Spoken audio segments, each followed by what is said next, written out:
When it comes to Alzheimer's disease, type 2 diabetes, insulin resistance, PCOS, fatty liver, the food we eat can either be cure or poison. And what many doctors won't tell you is that food often works better at reversing Alzheimer's, type 2 diabetes, PCOS, insulin resistance, and fatty disease than medication such as metformins, Ozempic, or statin drugs. I'm Noko, an exercise physiologist, and I help people lower their blood glucose levels and lose weight. And what do all those diseases have in common?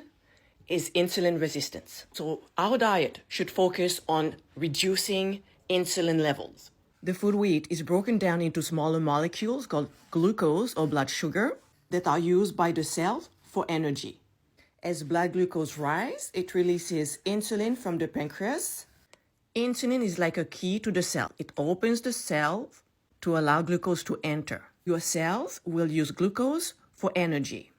But if you keep eating the wrong food, the cells will no longer respond to insulin. They will not allow the insulin to open the doors.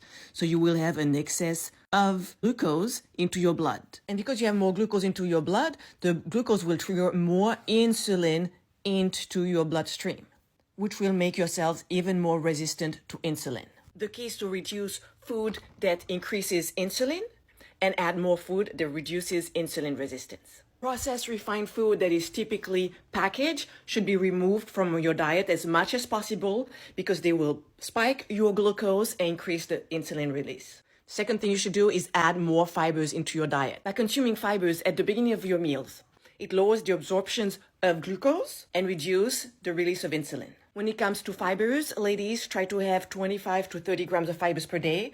Gentlemen, 38 to 40 grams of fibers per day. If you are struggling having fibers into your diet, you can also supplement with high quality fibers.